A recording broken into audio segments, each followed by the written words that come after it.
बातें एक फिल्म अनेक। आज के इस क्रम में अपने दोस्त मासूम आलम का स्वीकार करें आदाब, नमस्कार।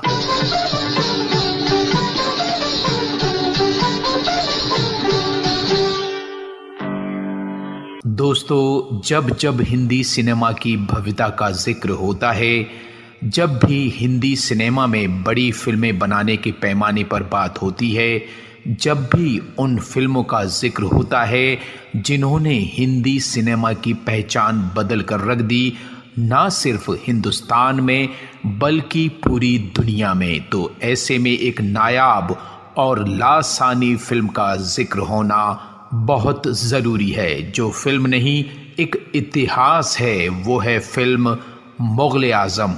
जुम्बिश मकुन, होशियार बाश, सजदे में निगाह रहे, तमाम होशो फिरत पेशे बादशाह रहे, जिल्ले इलाही शहनशाह आलम पनाह जलालुद्दीन मोहम्मद अकबर जलवा अफरोज होते हैं। जी हाँ मित्रों, जब तक हिंदी सिनेमा रहेगा तब तक फिल्म मुग़ल आज़म का जिक्र होता रहेगा। फिल्म मुग़ल आज़म का शाहकार एक जुनून है, एक जिद है जो सर चढ़कर बोला बॉलीवुड के दिग्गज डायरेक्टर करीमुद्दीन आसिफ यानी के आसिफ पर, जिन्होंने फिल्म मुग़ल आज़म बनाकर फिल्मी दुनिया में एक इतिहास रच दिया। एक ऐसा इतिहास जिसे ना तो पहले बदला जा सका और ना आने वाले समय में इसके बदलने की उम्मीद नजर आती है। जितनी दिलचस्प ये फिल्म है, उतनी ही दिलचस्प इस फिल्म के निर्माण से जुड़ी बातें हैं, किस्से हैं, कहानियां हैं, घटनाएं हैं, जिसका इस फिल्म की कहानी के साथ जिक्र करना बेहद ज़रूरी है, ताकि जब भी आप इस फिल्म को देखें तो इसके निर्माण से जुड़ी बातों पर जब आप गौर करेंगे तो इस फिल्म की भव्यता आपके जहन पर एक अलग छाप छोड़ेगी। ये दिलचस्प अंदाज़े बयान यकीनन हमारे इनाम के मुस्तहक। फिल्म मुग़ल आज़म के निर्माता और financier Sterling Investment and Finance Corporation के मालिक शाहपुर जी पालन जी, जो कि के आसिफ साहब के बड़े करीबी दोस्तों में से थे, उन्होंने किसी फिल्मी पार्टी में बातों बातों में के आसिफ साहब से कह दिया कि मुझे मुग़ल बादशाह अकबर आज़म से बहुत प्रेम है। मेरी नज़र में इससे अच्छा सम्राट आज तक कोई नहीं हुआ, इसलिए मैं चाहता हूं कि तुम मेरे लिए बादशाह अकबर पर केंद्रित एक फिल्म बनाओ। ये बात थी सन 1950 की। शाहपुर जी की बात सुन के आसिफ की आंखों में चमक आ गई, जैसे उनकी कोई बिन मांगी मुराद पूरी हो गई हो, क्योंकि फिल्म मुग़ल आज़म की शुरुआत तो असल में 1940 में ही हो गई थी, जिसमें के आसिफ ने उस वक्त के मशहूर हीरो चंद्रमोहन को अकबर के रोल के लिए चुना, तो वहीं सलीम अनारकली के लिए सप्रू और नरगिस को कास्ट किया गया और इसके फाइनेंसर थे शिराज अली। लेकिन आज़ादी के बाद शिराज अली भारत छोड़कर पाकिस्तान चले गए और यहाँ अभिनेता चंद्रमोहन का दिल का दौरा पड़ने से देहांत हो गया। इस वजह से फिल्म मुग़ल आज़म की शूटिंग बंद करनी पड़ी। इन परिस्थितियों के बावजूद भी के आसिफ का फिल्म मुग़ल आज़म को बनाने का हौसला नहीं टूटा और के आसिफ के इस अफसाने को हकीकत में बदलने का जरिया बने शाहपुर जी पालन जी। साथियों, इस फिल्म से जुड़ी और बातें हम आगे भी करेंगे, लेकिन आइए सुनते हैं फिल्म मुग़ल आज़म का ये खूबसूरत गीत लता मंगेशकर की आवाज़ में। मेरे मुश्किल पुशा फरियाद है, फरियाद है, आपके होते हुए दुनिया मेरी बर्बाद है,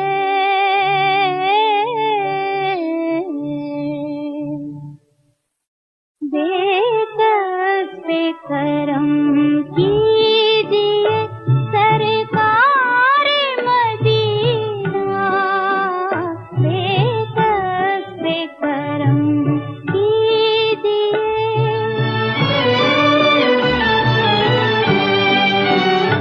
गर्दिश में है तकदीर, भंवर में है सफीना, गर्दिश में है तकदीर, भंवर में है सफीना, बेकस बेकरम कीजिए सरकार मदीना, बेकस बेकरम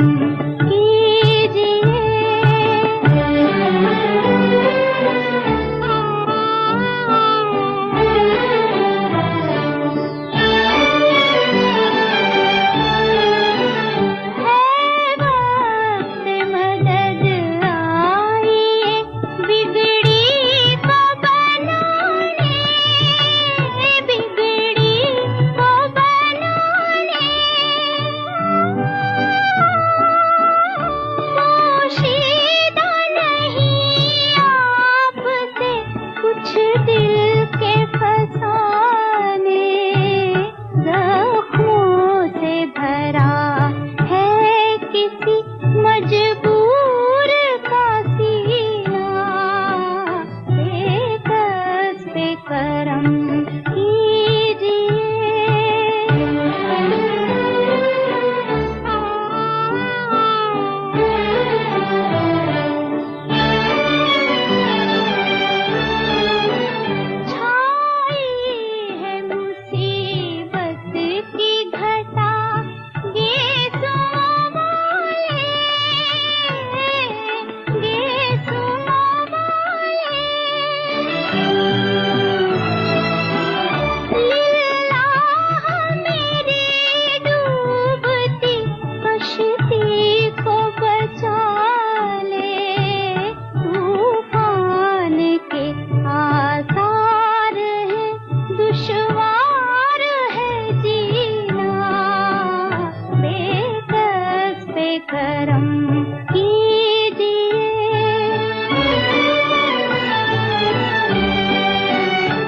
गर्दिश में है तकदीर, भंवर में है सफीना, बेकस बेकरम कीजिए सरकार मदीना, बेकस बेकरम कीजिए।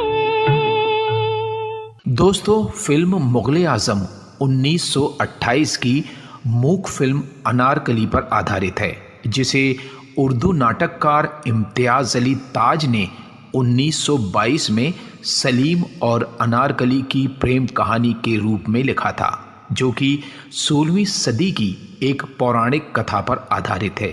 डायरेक्टर अर्देशिर ईरानी ने 1928 में मूक फिल्म के रूप में बनाया और 1935 में इस फिल्म को अनारकली के नाम से साउंड ट्रैक के साथ बनाया।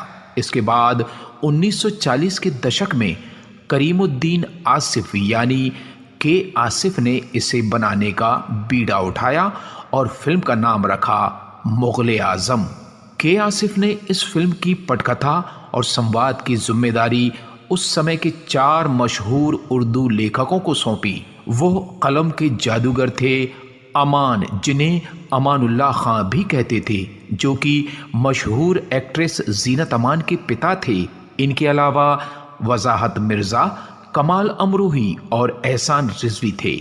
लेकिन ये मालूम नहीं कि इस कहानी के मूल लेखक इम्तियाज़ अली ताज ने फिल्म मुगले आजम की स्क्रिप्ट पर अपना सहयोग दिया या नहीं, परंतु कहा जाता है कि इस फिल्म में उनकी उर्दू के काव्य मुहावरे और अभिव्यक्ति का उपयोग मूल रूप में किया गया है। हम आपसे यहाँ ये भी जिक्र करना चाहेंगे कि के आसिफ ने दिलीप कुमार को शुरू में इस फिल्म में सलीम के रोल के लिए अस्वीकार कर दिया था और दिलीप कुमार भी एक खास अवधि की फिल्म यानी हिस्टोरिकल फिल्म में अभिनय करने से कतरा रहे थे। लेकिन इस फिल्म के निर्माता के आग्रह पर के आसिफ ने शहजादे सलीम के रोल के लिए दिलीप कुमार को स्वीकार कर लिया और दिलीप कुमार ने फिल्म मुगले आजम में काम करना स्वीकार कर लिया। बेशक इस बेपनाह हुस्न की ताब पत्थर हिला सकता है, बुतों की खुदाई तस्लीम करने को जी चाहता है। इसके बाद जब अनारकली की भूमिका की बात आई तो मशहूर हीरोइन सुरैया का चयन किया गया, लेकिन बाद में किसी कारणवश सुरैया को हटाकर मधुबाला को अनारकली के रोल के लिए चुन लिया गया, जो कि उस समय की सबसे खूबसूरत नायिकाओं में गिनी जाती थी। कनीज देखना चाहती थी कि अफसाने हकीकत में किस तरह बदलते हैं। अब बारी थी फिल्म के सबसे सशक्त किरदार यानी अकबर आजम के रोल की, तो इसके लिए चुना गया बुलंद डील डॉल, बुलंद आवाज के धनी पृथ्वीराज कपूर साहब को। कोशिश नहीं, तामील होगी, इसे आजाद कर दिया जाए। लेकिन उनके साथ समस्या ये आई कि उन दिनों पृथ्वीराज कपूर साहब अपना वजन घटाने के लिए डाइटिंग पर थे, जिस कारण दुबले भी हो रहे थे। परंतु के आसिफ के इसरार पर उन्होंने फिर से अपना खोया वजन पुनः प्राप्त कर लिया। दुर्गा खोटे जी को अकबर की पत्नी जोधाबाई, मेरा बच्चा परसों के बाद घर वापस आ रहा है, मैं महाबली से कुछ दिनों के लिए उसे मांग लूंगी। उसने बाप की राजनीति देखी, माँ का प्यार नहीं देखा। और एक्ट्रेस निगार सुल्ताना को राज नर्तकी बहार के रूप में कास्ट किया गया। अक्ल तुम्हारे फन की खूबसूरती को मानती है, दिल ने। वो तीर ही क्या संतराज जो दिल के पार ना हो, वो बुत ही क्या जिसके आगे मगरूर सर खुद ब खुद न झुक जाए। आज के मशहूर तबला नवाज उस्ताद जाकिर हुसैन साहब को प्रिंस सलीम के बचपन के रोल के लिए चुना गया, परंतु बाद में ये रोल जलाल आगा को मिल गया। क्या ये हुक्म है? जी नहीं, गुजारिश। तो फिर हम कोशिश करें। इस फिल्म के कला निर्देशक के रूप में M.K. सैयद का नेतृत्व प्रोडक्शन डिजाइन में असाधारण था। इस फिल्म के कुछ सेट्स को बनाने में तो 2-2 महीने तक लग गए।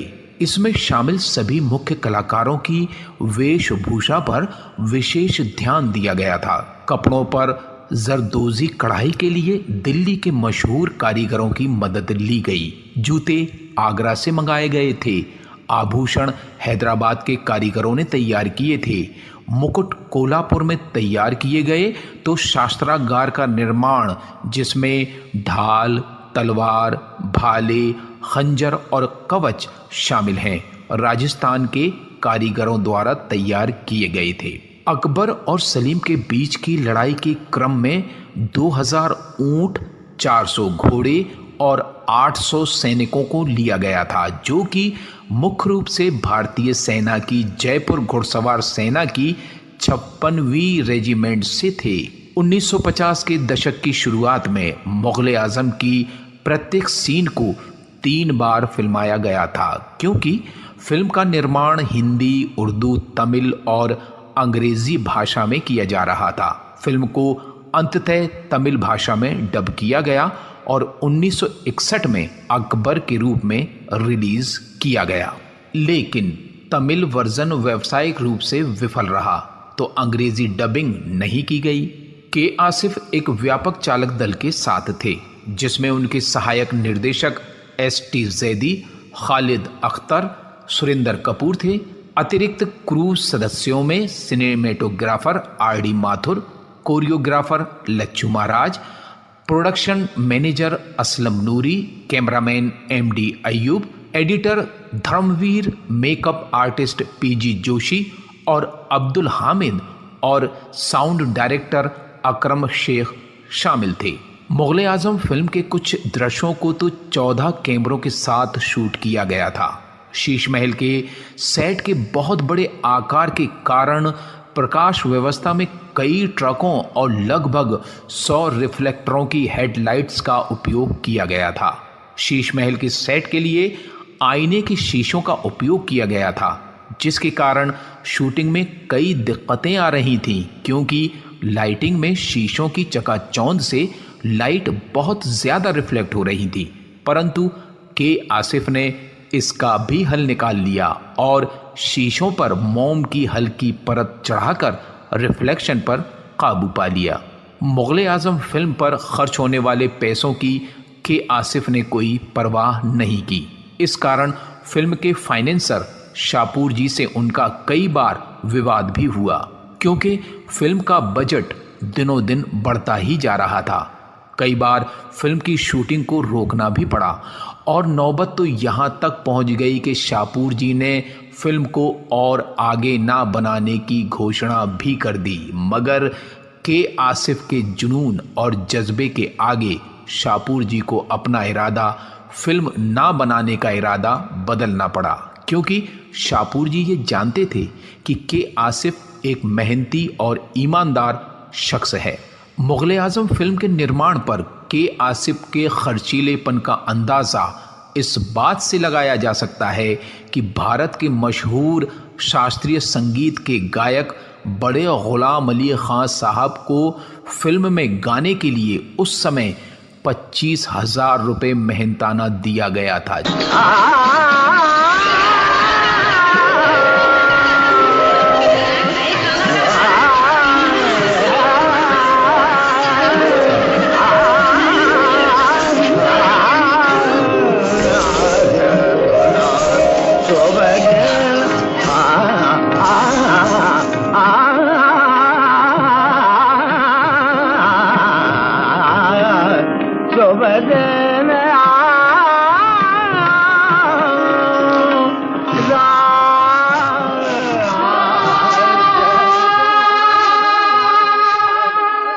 जबकि इसी फिल्म के प्रत्येक गीत के लिए मोहम्मद रफ़ी, लता मंगेशकर और शमशाद बेगम को, जो कि उस समय के सर्वश्रेष्ठ भुगतान किए जाने वाले पार्श्व गायकों में उनका नाम आता था, उन्हें प्रति गीत 300 या 400 रुपये भुगतान किया गया था।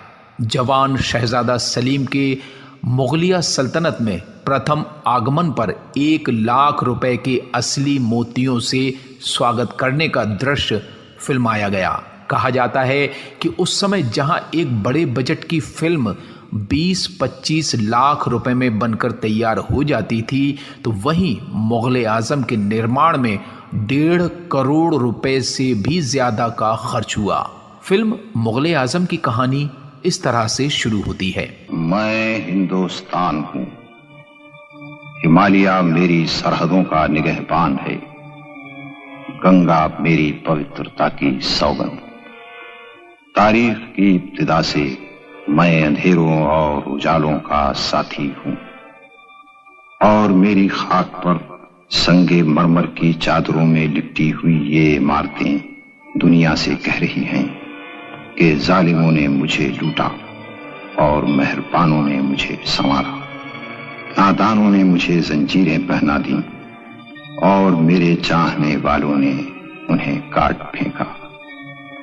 मेरे इन चाहने वालों में एक इंसान का नाम जलालुद्दीन मोहम्मद अकबर था।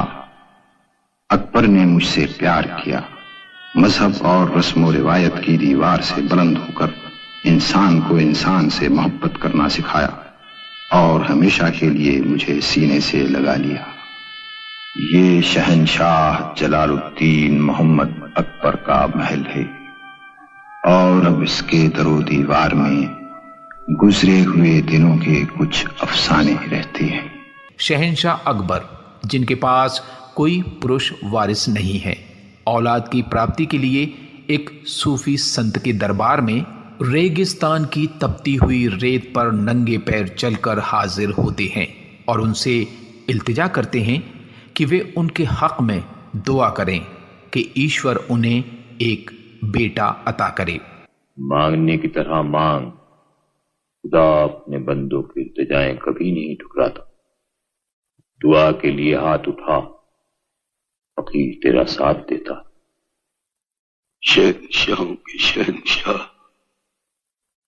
तूने इस हकीर बंदे को अपने खजाने से दुनिया की तमाम नेमतें अता की। जहां पनाह अर्ज़ इलाही कहकर पुकारने वाली आवाजें सुनाई, अब बाप कहकर पुकारने वाली आवाज भी सुनाते। ये दोनों जहान के मालिक, अकबर को दुनिया में बेनाम और निशान न बना। योधा की गोद उसकी रहमत से आबाद। इसके बाद परिणाम स्वरूप अकबर की पत्नी जोधाबाई एक बेटे को जन्म देती है, जिसकी खबर एक नौकरानी सम्राट अकबर को देती है, जिसके एवज में बादशाह अकबर खुश होकर उस नौकरानी को बतौर इनाम अपनी एक अंगूठी देते हैं और उसे ये वचन भी देते हैं कि वो अकबर से जिंदगी में एक बार जो भी मांगेगी उसे अता किया जाएगा। मुबारक हो, जिले इलाही को मुबारक हो। खुदा ने महारानी की गोद आबाद की। जिले इलाही को चांद सा बेटा और मुगल सल्तनत को वलीअत मुबारक हो। अल्हम्दुलिल्लाह, तुम अकबर की मायूस जिंदगी में खुदा की रहमतों का पैगाम लेकर आई हो। लो ये अंगूठी, बतौर निशानी अपने पास रखो। इंसाफ के इस मुकद्दस तराजू की कसम, अकबर से जिंदगी में एक बार जो मांगोगी अता किया जाएगा। अकबर के उस बेटे का नाम प्रिंस सलीम रखा गया। शहजादा सलीम जब थोड़ा बड़ा होता है तो वो बिगड़ैल किस्म का बच्चा बन जाता है। अपने वारिस की इस बिगड़ैल प्रवृत्ति को देखकर उसे अनुशासन सिखाने के लिए प्रिंस सलीम को युद्ध के लिए सिपह सालार मानसिंह, जो कि रानी जोधाबाई के भाई थे, उनके सुपुर्द कर दिया जाता है। खुदा हम रोजे बद नहीं देखेंगे जिस दिन मुगलों की अजमत सिमट कर एक औबाश शहजादे का खिलौना बन जाए। मान सिंह, इसके सर से मां के प्यार का रेशमी आंचल हटाकर इसे लोहे का खौत पहना दो। इसे ले जाओ और जंग के तपते हुए रेगिस्तानों की आंधियों में इसकी परवरिश करो। लो, हम आज मुगलों का मुस्तकबिल तुम्हारे हवाले करते हैं।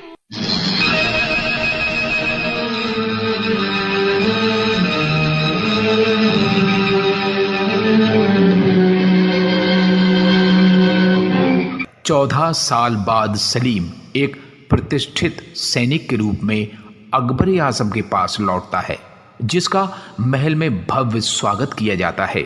सलीम को अचंभित करने के लिए एक मूर्ति को पर्दे में छिपाकर रखा जाता है, जिसे देखकर सलीम की आंखें चकाचौंध हो जाती हैं, परंतु वो ये नहीं जानता कि वो मूरत पत्थर की नहीं, असल में वो जीती जागती कृति है।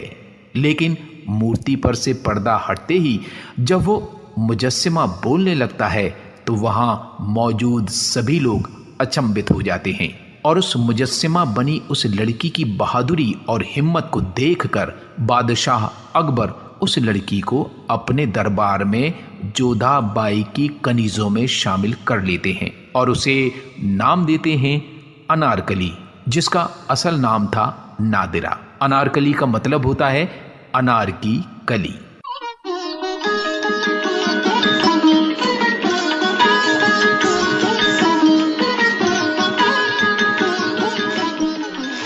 कनीज एक तजवीज़ पेश करने की इजाजत चाहती है। इजाजत है। अफसानों में है कि मुजस्समों की निकाब कुशाइयां तीरों से भी हुआ करती थी। ओह, तजवीज पसंद आई। शेखू, अफसाने हकीकत में बदले जा सकते हैं। दिल्ली इलाही हुक्म की तामील होगी।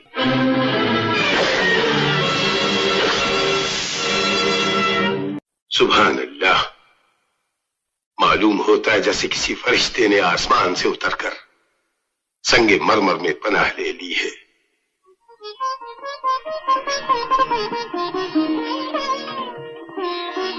कनीज फरिश्ता नहीं, इंसान है। मगर तुझे बुत बनने पर किसने मजबूर किया? आपकी सल्तनत की एक जिद्दी संग तराश थी। जो गुमनामी के पर्दे से बाहर आना नहीं चाहता। संगतराश का अनोखा फन यकीनन इमदाद के काबिल है, लेकिन तीर चलते वक्त तू खामोश क्यों रही? कनीज देखना चाहती थी कि अफसाने हकीकत में किस तरह बदलते हैं। बहुत खूब, हम तेरे हौसले की दाद देते हैं। रानी, आप इसे अपनी कनीजों में दाखिल कर दीजिए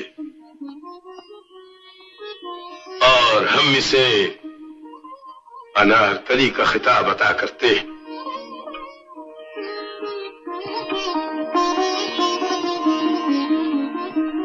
और कल कृष्ण जन्म के जश्न में अनारकली राधा के लिए मुनासिब रहे। शेखू, तुमने हमारे मुंह की बात छीन ली।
शहजादा सलीम पहले ही दिन से नादिरा यानी अनारकली के हुस्न का दीवाना हो जाता है और उससे प्रेम करने लगता है, प्रेम का इजहार भी करता है। अक्ल तमाशा देखती रही और इश्क नगमों का सहारा लेकर अपनी हद से आगे बढ़ गया। साहिब आलम, आफताब की रोशनी दुनिया की हर गोशी को रोशन करती है। खुदा आफ्ताब ने क्यों तकलीफ की? ताकि इस महताब में जज्ब हो जाए। खुदा के लिए साहिब आलम शहजादगी को रुसवा न कीजिए। आप आका हैं, मैं कनीज। मैं आज बुलंदी और पस्ती की ये दीवार गिरा देना चाहता हूँ। मैं तुम्हारी आंखों में अपनी मोहब्बत का इकरार देखना चाहता हूँ। इन्हें न देखिए शहजादी, इनमें कनीज की सहमी हुई हसरतों के सिवा और कुछ नहीं। भूल जाओ कि तुम एक कनीज हो, और सलीम को अपनी आंखों में वो देख लेने दो जो तुम्हारी जबान कहते हुए डरती है। मेरी आंखों से मेरे ख्वाब न छीनिए शहजादी, मैं मर जाऊंगी। नारकली, मैं इन ख्वाबों को हकीकत में बदल दूंगा। जिसका पता राजनर्तकी जिसका नाम बहार है उसे लग जाता है। वो चाहती है कि सलीम अनारकली की बजाय उससे प्यार करे ताकि वो एक दिन मुगलिया सल्तनत की रानी बन जाए। सलीम के दिल में अपनी जगह बनाने के लिए और अनारकली को नीचा दिखाने के लिए वो शहजादा सलीम के सामने अनारकली से कव्वाली का मुकाबला रखती है। कभी अपने हुजरे से हमारी महफिल में भी आओ। महफिल? आज की रात हमने बैतबाजी की महफिल आरास्ता की है। क्या ही अच्छा होगा, एक तरफ तुम होगी और एक तरफ मैं, और हमारी हार जीत का फैसला साहिब आलम के अख्तियार में हो।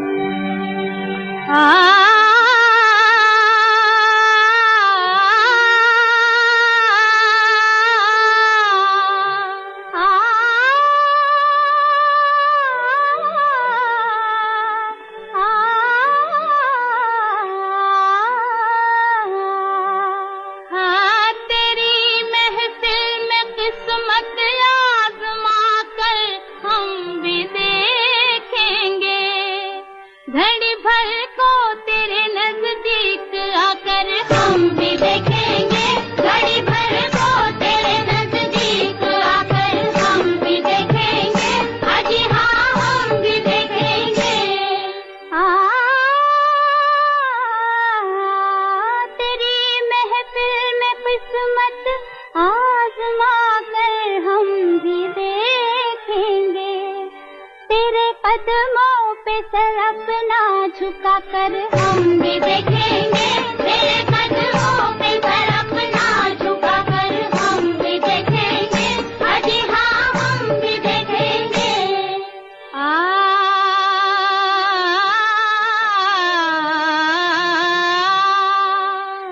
बहारें आज पैगाम में मोहब्बत लेके आई हैं, बड़ी मुद्दत में उम्मीदों की कलियां मुस्कुराई हैं, बड़ी मुद्दत में भी हाँ, बड़ी मुद्दत में उम्मीदों की कलियां मुस्कुराई हैं। गम दिल से जरा दामन बचा कर हम भी देखेंगे, गम दिल से जरा दामन बचा कर हम भी देखेंगे, अजी हाँ हम भी देखेंगे।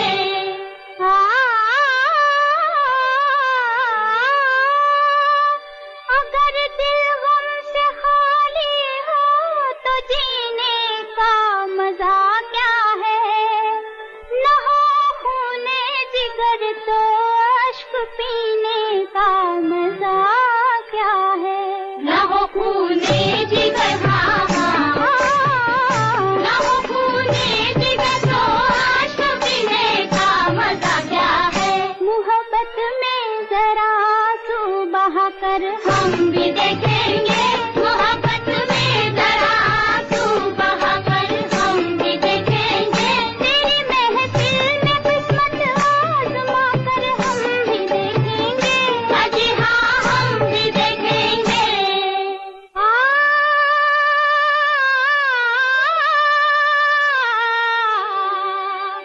मोहब्बत करने वालों का है बस इतना ही अफसाना, तड़पना चुपके आह भरना, घुट के मर जाना, तड़पना चुपके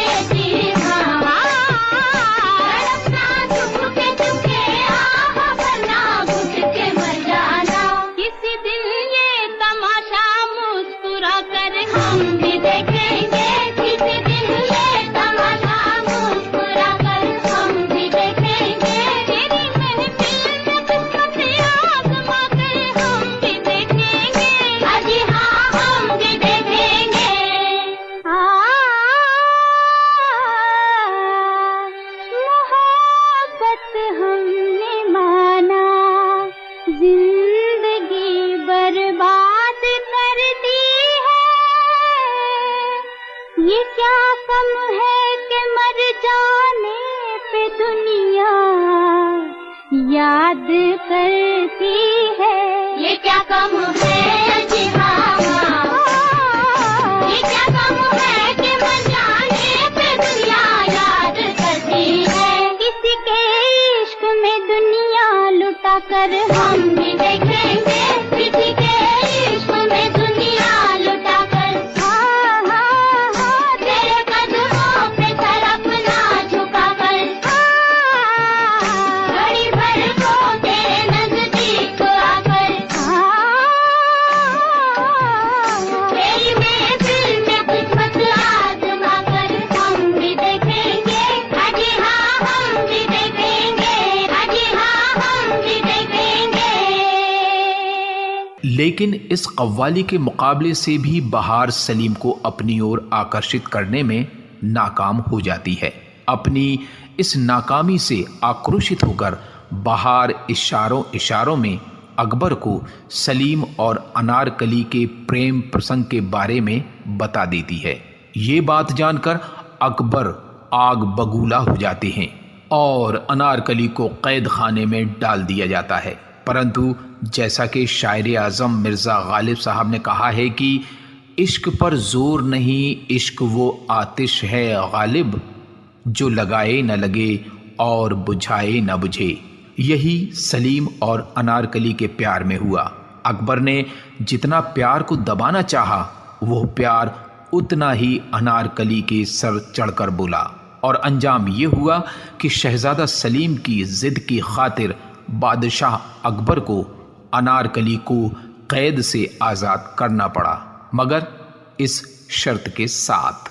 हमें यकीन है कैद खाने के खौफनाक अंधेरों ने तेरी आरजुओं में वो चमक बाकी न रखी होगी जो कभी थी। कैद खाने के अंधेरे कनीज की आरजुओं की रोशनी से कब थे। अंधेरे और बढ़ा दिए जाएंगे, आरजुएं और बढ़ जाएंगी, और बढ़ती हुई आरजुओं को कुचल दिया जाएगा। और जिल्ले इलाही का इंसाफ। हम एक लफ्ज सुनना नहीं चाहते। अकबर का इंसाफ उसका हुक्म है। तुझे सलीम को भूलना होगा। भूलना होगा? यकीनन। और सिर्फ इतना ही नहीं, उसे यह भी यकीन दिलाना होगा कि तुझे उससे कभी मोहब्बत नहीं थी। जो जबान उनके सामने मोहब्बत इकरार तक न कर सकी, वो इनकार कैसे करेगी? तुझे सलीम पर जाहिर करना होगा कि तेरी मोहब्बत झूठी थी। एक कनीज ने हिंदुस्तान की मलिका बनने की आरजू की और मोहब्बत का खूबसूरत बहाना ढूंढ लिया। ये सच नहीं है, खुदा गवाह, ये सच नहीं है, ये सच नहीं है। लेकिन तुझे साबित करना होगा कि यही सच है। परवरदिगार, मुझे इतनी हिम्मत अता फरमा कि मैं साहिब आलम से बेवफाई कर सकूं। कनीज जिल्ले इलाही का हुक्म बजा लाने की कोशिश करेगी।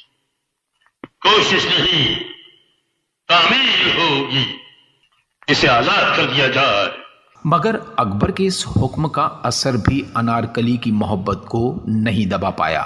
जहां सलीम और अनारकली अभी तक दुनिया और अकबर आज़म से छिप छिप कर प्यार करते थे, तो वहीं आज अनारकली ने बड़ी दीदा दिलेरी से भरे दरबार में सलीम से अपनी मोहब्बत का इजहार कर दिया, कुछ इस अंदाज में।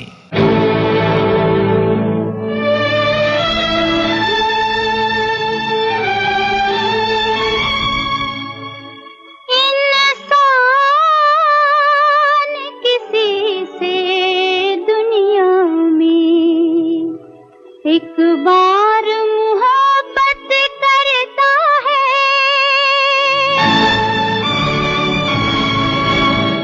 इस दर्द को लेकर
अनारकली की इस बेबाकाना इजहार मोहब्बत से सम्राट अकबर का खून खौल उठा और उसे पुनः एक बार फिर कैद खाने की काल कोठरी में बंद कर दिया गया। ये तेरी बेखौफ मोहब्बत, ये रक्स, ये दिलचस्प अंदाज़े बयान यकीनन हमारे इनाम के मुस्तहक है। सहे नसीब, जिल्ले इलाही की फराख दिली से कनीस को यही उम्मीद थी। दारोगा जिंदान, इस बेबाक लौंडी को ले जाओ और कैद खाने के अंधेरों में गर्क कर दो। सलीम अकबर के इस रवैये से आहत होकर अकबर के खिलाफ युद्ध लड़ने के लिए एक सेना तैयार करता है। साथ ही सलीम का वफादार साथी और सिपह सालार मान सिंह का बेटा दुर्जन सिंह अपनी जान की बाजी लगाकर अनारकली को अकबर की कैद से छुड़ाकर सलीम के पास ले आता है। नस्रुन मिनल्लाहि फतहुन करीब। प्रजानाम रंजनाद राजा सदेश्वर प्राण पालका सर्वजीवानाम हृदयत्वं विजयी भव। शहंशाह, शहंशाह, तूने इस हकीर बंदे को अपने खजाने से दुनिया की तमाम नेमतें अता की। जहां पनाह अज़िल इलाही कहकर पुकारने वाली आवाजें सुनाई, अब बाप कहकर पुकारने वाली आवाज भी सुनाते हैं। मान सिंह, जंग शुरू होने से पहले हम सलीम से मिलने जाएंगे। महाबली का इकबाल बुलंद रहे। शहंशाह का बागी शहजादे के खेमे में यूं तन्हा जाना मुनासिब नहीं। मगर एक बाप के लिए मुनासिब है। शहंशाह आरम पना तशरीफ ला रहे हैं।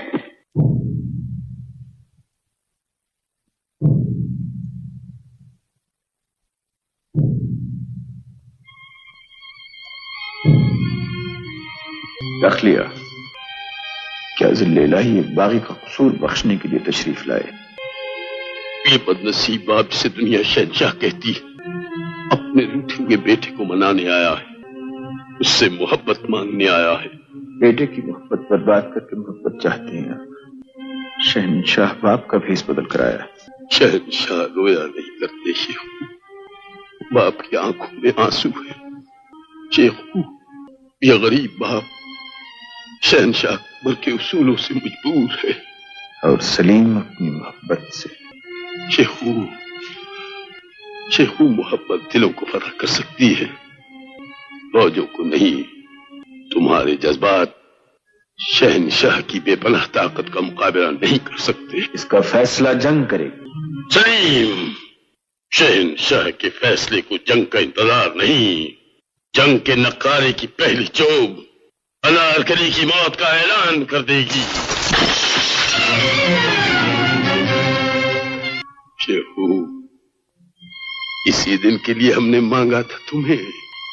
बेटे की जिद अगर बाप के सर से पूरी होती है तो बाप हाजिर है। साहिब आलम, क्या शहंशाह की ताकत ने राजपूत के वचन को हरा दिया? नहीं शहजादे, राजपूत जान हारता है, वचन नहीं हारता। तो फिर अनारकली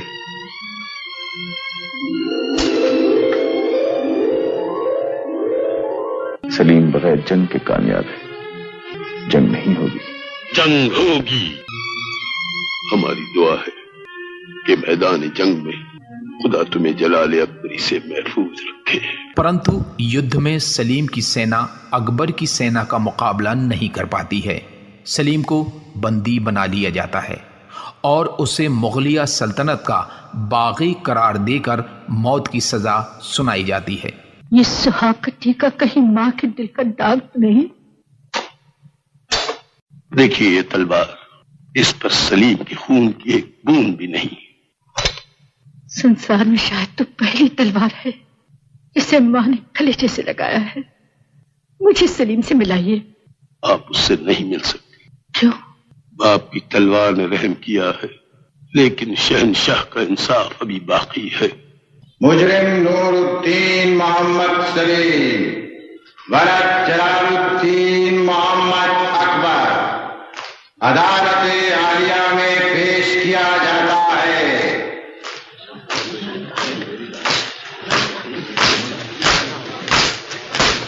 सुकून, घोष बट आवाज। मीर अद, कार्रवाई शुरू हो। फराम नूरुद्दीन मोहम्मद सलीम, इल्जाम है कि तुमने महल की एक अदना कनीज की खातिर वली अहदी के एजाज को बदनाम किया, शाही अहकाम की तौहीन की, महकमा फौज के मोतमिद और वफादार राजपूत दुर्जन सिंह को गद्दारी पर उकसाया और अनारकली को फरार कराया। तुमने शहंशाह वक्त की फौजों को वरगलाया और बगावत की। ये तमाम इल्जामात वापस लिए जा सकते हैं। तुम्हारी तमाम नादानियां, नाफरमानियां माफ की जा सकती हैं और हम तुम पर एक बार फिर मेहरबान हो सकते हैं अगर तुम अनारकली वापस कर दो, ताकि आप उसे सजाए मौत दे दें। यकीनन। तो फिर आदिल शहंशाह को अपनी हुकूमत में उन तड़पते हुए नाफरमान परवानों को भी सजा देनी चाहिए जो शमा पर निसार हो जाते, फूलों पर मंडलाते हुए उस भंवरे को भी कैद करना चाहिए जो मोहब्बत के मीठे राग गाता है। नदी के मचलते हुए उस पानी को भी रोक देना चाहिए जो समंदर के आगोश में अपना नामो निशान खो देता है। यह अदालत दीवाने जज्बात में उबलती हुई मोहब्बत की दलीलें सुनना नहीं चाहती, अनारकली चाहती है। और अनारकली को मैं देना नहीं चाहता।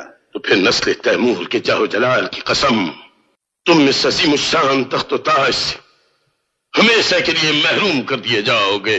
मुझे यह मंजूर है, लेकिन वो तख्त मंजूर नहीं जिसके पाए अनारकली के जनाजे पर रखे हूं, वो ताज जिसकी कलकी में खुद मेरा ही दिल पैवस्त हो, मुझे मंजूर नहीं। मालूम हुआ कि तुम अपनी मोहब्बत की आग में मुगलों का ताज पिघलाकर एक रकासा के पैरों की पाजेब बनाना चाहते हो। तुम हिंदुस्तान के मुकद्दस तख्त पर एक हसीन लौंडी को नचाना चाहते हो और आप इस भरे दरबार में अपनी होने वाली बहू को जलील करना चाहते हैं। खामोश! अगर आज शहंशाह इंसाफ के पर्दे में अपनी शिकस्त का इंतकाम ही लेना चाहता है तो उसे अनारकली नहीं मिलेगी, उसे अपने बेटे की जान लेनी होगी। इंसाफ हमें बेटे से ज्यादा अजीज है। मुल्जिम नूरुद्दीन मोहम्मद सलीम, तुमने हमारी रियायत और रहमदिली का नाजायज फायदा उठाया और अनारकली को अदालत के रूबरू हाजिर करने से इनकार किया। लिहाजा माबदौलत मुजरिमा अनारकली की सजा बरकरार रखते हुए अनारकली के बदले तुम्हें सजाए मौत देनी।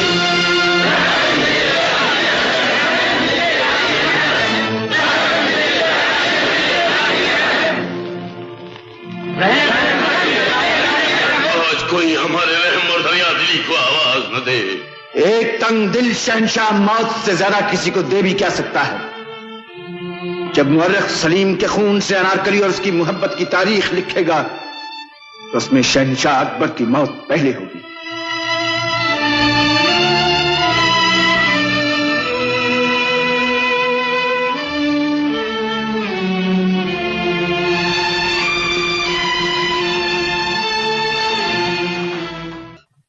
क्या खबर लाए हो? ऐलान किया गया है कि अकबर आजम के हुक्म से कल सुबह अनारकली के बदले में साहिब आलम को सजाए मौत दे दी जाएगी। आज का तारीखी दिन अकबर आजम की शिकस्त और मोहब्बत की फतह का दिन है। मैं तुम्हारा शुक्रगुजार हूं और उन शहीदों की मांओं को मुबारकबाद देता हूं जिन्होंने सच्चाई और मोहब्बत की खातिर अपनी जानें कुर्बान कर दी। ये मेरी आखिरी इल्तिजा है। दुनिया में दिल वाले का साथ देना, दौलत वाले का नहीं।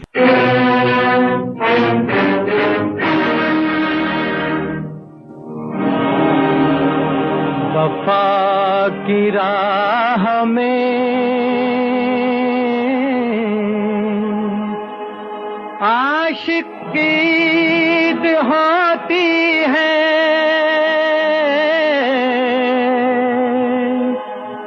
खुशी मनाओ, मोहब्बत शहीद होती है।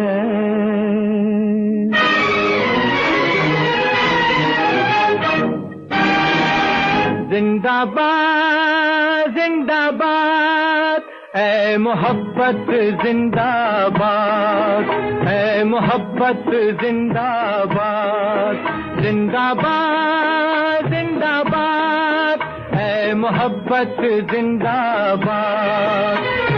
दौलत की जंजीरों से तू, दौलत की जंजीरों से तू रहती है आजाद। जिंदाबाद जिंदाबाद ऐ मोहब्बत जिंदाबाद, ऐ मोहब्बत जिंदाबाद।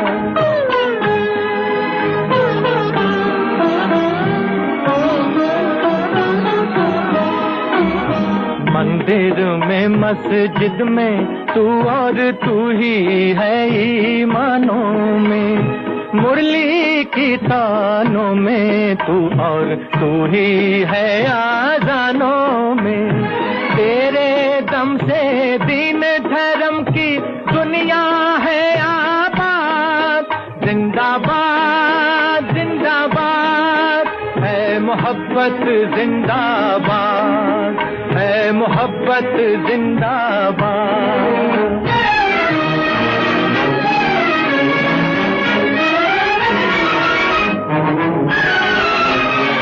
प्यार की आंधी रुक न सकेगी नफरत की दीवारों से, खूने मोहब्बत हो न सकेगा खंजर से तलवारों से। मर जाते हैं आशिक जिंदा रह जाती है याद। जिंदाबाद जिंदाबाद है मोहब्बत जिंदाबाद, है मोहब्बत जिंदाबाद।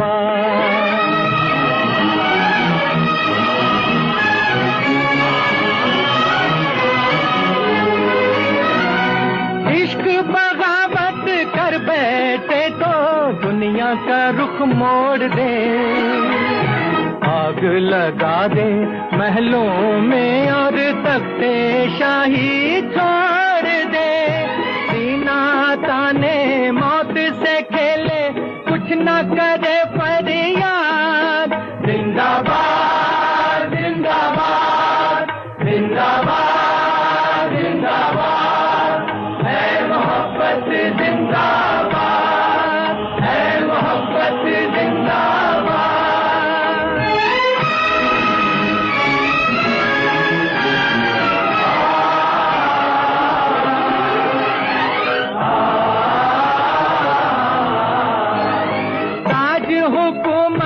जिसका मजहब फिर उसका ईमान कहाँ। ताज हुकूमत जिसका मजहब फिर उसका ईमान कहाँ। जिसके दिल में प्यार ना हो वो पत्थर है इंसान कहाँ। जिसके दिल में प्यार ना हो वो पत्थर है इंसान कहाँ।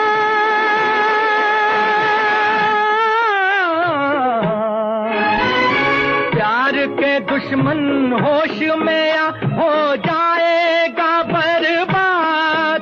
जिंदाबाद जिंदाबाद है मोहब्बत जिंदाबाद, है मोहब्बत जिंदाबाद।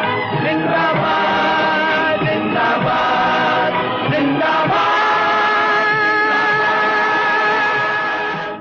परंतु ऐन वक्त पर अनारकली अपने आप को अकबर के हवाले कर देती है।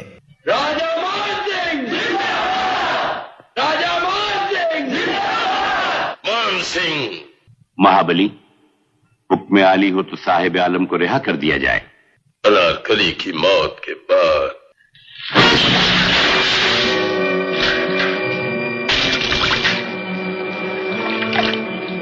और सलीम की मौत की सजा रद्द कर दी जाती है।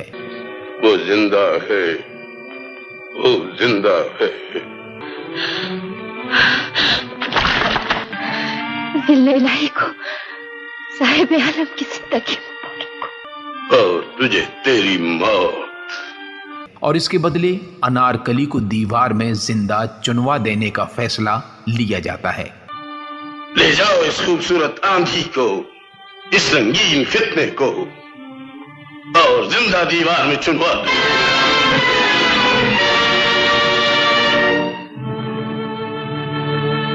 जहां पना के इकबाल का सूरज हमेशा चमकता रहे, मेरे साहिब आलम की उम्र चांद सितारों से भी लंबी है। मुझे सब कुछ मिल गया, मुझे सब कुछ मिल गया, मुझे सब कुछ मिल गया, मुझे सब कुछ मिल गया। जिसके परिणाम स्वरूप मरने से पहले अनारकली से उसकी आखिरी इच्छा पूछी जाती है। अनारकली, दस्तूर है कि मरने वाले की आखिरी आरज़ू पूरी की जाती है। अगर कोई आरज़ू हो तो महाबली के हुजूर में अर्ज करो। कनीज की आरज़ू इलाही के इख्तियार में नहीं। हमारे रहम करम का दायरा इतना तंग नहीं जिसमें कनीज की आखिरी आरज़ू भी न समा सके। बयान कर। मरने से पहले कनीज मलिका बनना चाहती है। अंजाम का तेरे लबों पर आज तेरे दिल की आरज़ू आई गई। मौत की डरावनी रात में भी तू हिंदुस्तान की मलिका बनने के सुनहरी ख्वाब को नहीं भूल सकी। कनीज की मजबूरी को आरज़ू न समझिए जिल्ले इलाही। साहिब आलम ने मुझसे वादा किया था कि वो मुझे अपनी मलिका बनाएंगे। मैं नहीं चाहती कि उनका वादा छूटा और हिंदुस्तान का होने वाला बादशाह जिंदगी भर एक अदना कनीज से शर्मिंदा रहे। हम हिंदुस्तान के होने वाले बादशाह को शर्मिंदा नहीं होने देंगे। मान सिंह, सलीम को रिहा कर दिया जाए।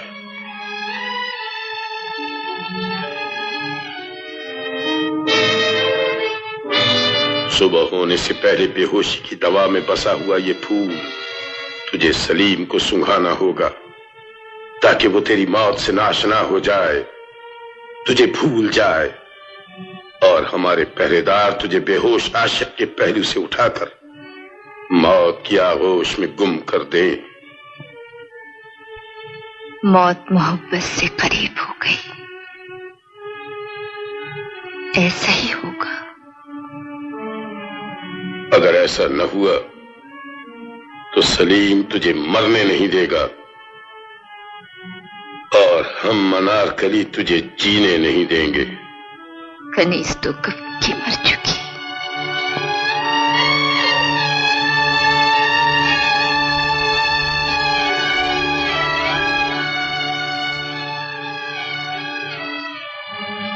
अब जनाजे को रुखसत की इजाजत दीजिए। जा सकती हो। शहंशाह की इन बेहिसाब बख्शिशों के बदले में ये कनीज जलालुद्दीन मोहम्मद अकबर को अपना खून माफ करती है।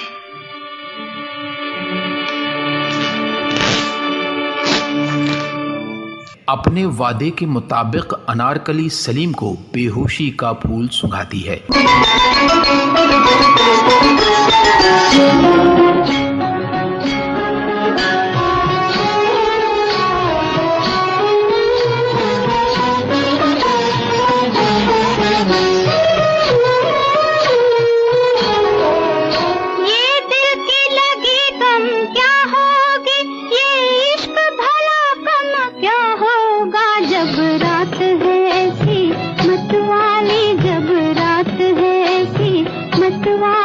फिर सुबह का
ये खूबसूरत हाथ, क्या इन्होंने मोहब्बत का दामन छोड़ दिया ना?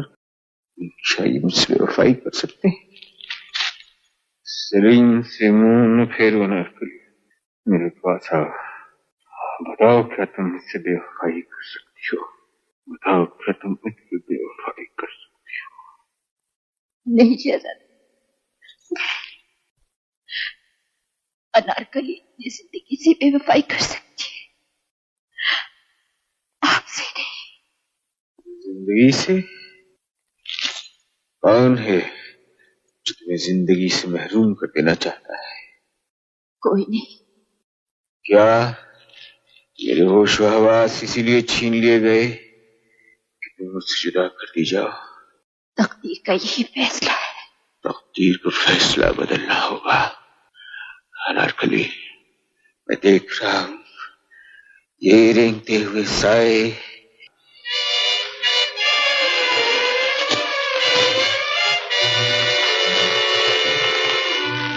ये बेदस्तपा गुलाम तुम्हारे पाक जिस्म को नहीं छू सकते अनारकली। इतना हुआ? आओ आओ। बेअदब, बेअदब अनारकली, जान सलीम।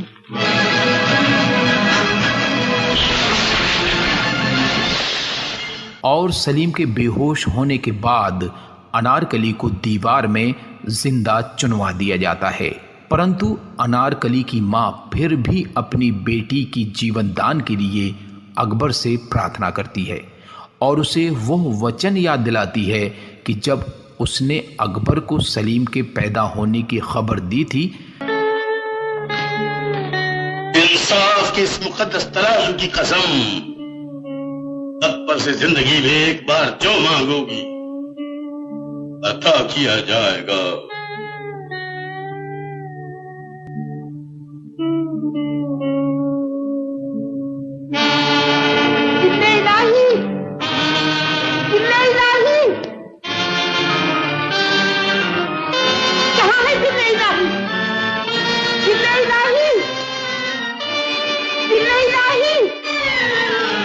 बेअदब, क्या चाहती है?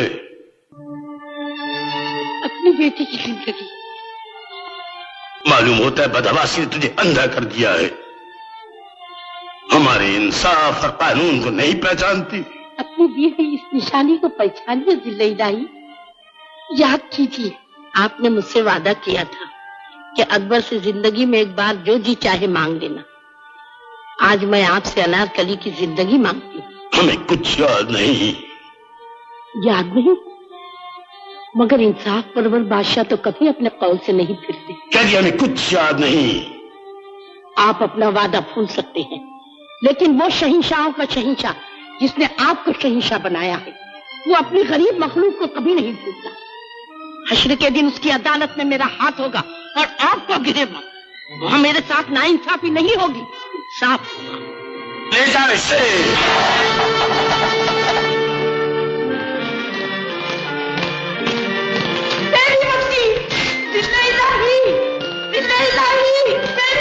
तो ऐसी स्थिति में सम्राट अकबर का हृदय परिवर्तन होना लाजमी था। तब अकबर अनारकली की मां को एक गुप्त रास्ते से अनारकली के पास ले जाता है, क्योंकि अनारकली तो जिंदा थी। केवल सलीम की नजरों से बचाने के लिए अकबर द्वारा रची गई ये पूरी अनारकली की मौत की सजा दिखावा थी। मांगो, क्या मांगती हो? जो शहंशाह अपना हारा हुआ कौल नहीं दे सका, वो और क्या देगा?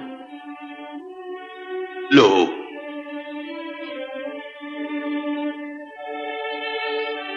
देखो। अनारकली, मेरी बच्ची,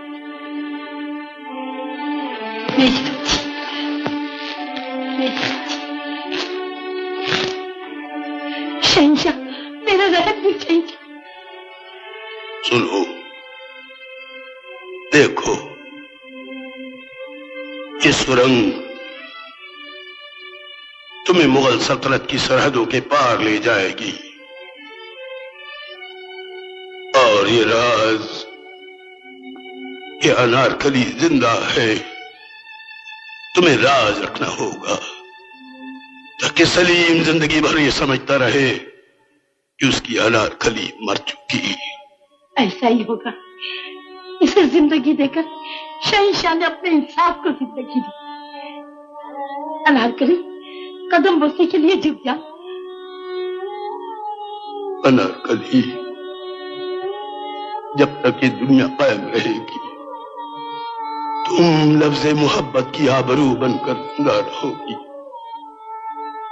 और मुगलों की तारीख तुम्हारा यह एहसान याद रखेगी कि तुमने बाबर और हुमायूं की नस्ल को नई जिंदगी दी। लेकिन हम तुम्हें गुमनाम जिंदगी के सिवा कुछ नहीं दे सकते। हम मजबूर हैं। बखुदा हम मोहब्बत के दुश्मन नहीं, अपने उसूलों के गुलाम हैं। एक गुलाम की बेबसी पर गौर करोगी तो शायद तुम हमें माफ कर सको। अनारकली, जिल्ले इलाही तुमसे मुखातिब है। जाओ, इसे ले जाओ।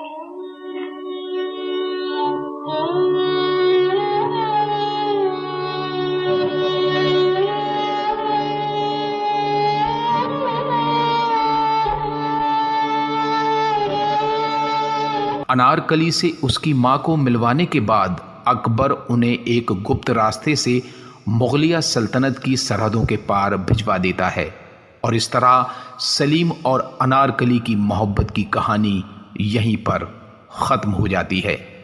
और इस तरह मेरे चाहने वाले शहंशाह जलालुद्दीन मोहम्मद अकबर ने अनारकली को जिंदगी बख्श दी और दुनिया की नजरों में जुल्म और बेरहमी का दाग अपने दामन पर ले लिया।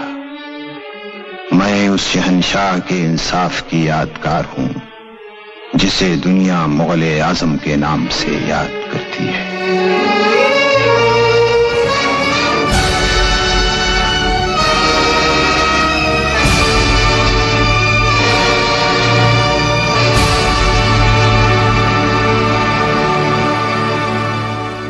मुगल आजम एक भव्य कलात्मक फिल्मों की श्रेणी में आती है। इसकी लोकप्रियता का अंदाजा इस बात से लगाया जा सकता है कि इस फिल्म को 12 नवंबर सन 2004 में एक बार फिर से रंगीन संस्करण में दर्शकों के सामने पेश किया गया था, जिसे भारत भर के 150 सिनेमा घरों में एक साथ प्रदर्शित किया गया था, जिसे दर्शकों ने एक बार फिर बड़े उत्साह से देखा। इस फिल्म के रंगीन संस्करण में फिल्म के साउंड ट्रैक को इस फिल्म के मूल संगीतकार नौशाद साहब ने एक डिजिटल रिप्रोडक्टेड साउंड ट्रैक में तब्दील कर दिया, जो कि बहुत बड़ी बात थी और ऐसा हिंदुस्तान में पहली बार हो रहा था। इस फिल्म में मुख्य कलाकारों के रूप में दिलीप कुमार और मधुबाला थे, जो कि सलीम और अनारकली के रूप में थे। साथी कलाकारों में पृथ्वीराज कपूर, जो कि सम्राट अकबर की सशक्त भूमिका में नजर आए, दुर्गा खोटे ने महारानी जोधाबाई का रोल निभाया, निगार सुल्ताना राज नर्तकी बहार के रोल में नजर आई, दुर्जन सिंह के रूप में अजीत, मूर्तिकार के रूप में कुमार, मान सिंह बने थे विलेन रजा मुराद के पिता मुराद, अनारकली की मां का रोल अदा किया था जिल्लोबाई ने, संगीत सम्राट तानसेन के रूप में थे एक्टर सुरिंदर, शिष्टाचार के रूप में मशहूर हास्य अभिनेता जॉनी वॉकर की भी हमें झलक देखने को मिली। शहजादे सलीम के बचपन का रोल जलाल आगा ने निभाया और कथक नर्तक के रूप में गोपी कृष्ण थे। इस फिल्म के गीत लिखे थे शकील बदायूनी ने और संगीत था नौशाद का। इस फिल्म में गाने थे लता मंगेशकर, मोहम्मद रफ़ी और शमशाद बेगम की आवाज़ में। इस फिल्म को रिलीज़ किया गया था 5 अगस्त 1960 में उस समय के बम्बई और इस समय के मुंबई के सिनेमा हॉल मराठा मंदिर में। इस फिल्म को एक राष्ट्रीय फिल्म पुरस्कार और 3 फिल्म फेयर अवार्ड दिए गए। साथ ही इस फिल्म को भारत की पहली डिजिटल रूप से रंगीन होने वाली पहली ब्लैक एंड व्हाइट हिंदी फिल्मों का श्रेय जाता है।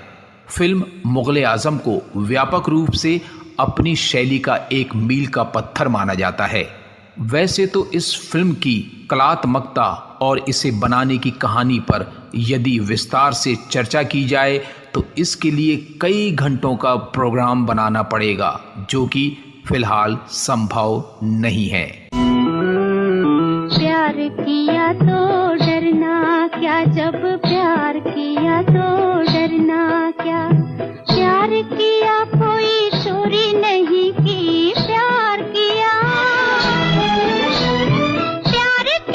कोई चोरी नहीं की। छुप छुप आहे भरना क्या, जब प्यार किया तो डरना क्या।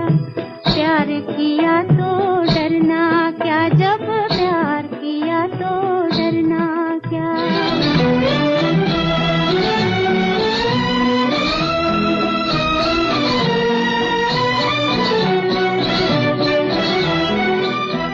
तो दोस्तों, ये थी एक फिल्म मुगल आजम, जिसके निर्माण से जुड़ी अनेकों बातें हमने आपके साथ शेयर की। और इसी के साथ अपने दोस्त मासूम आलम को दीजिए इजाज़त। आदाब, नमस्कार।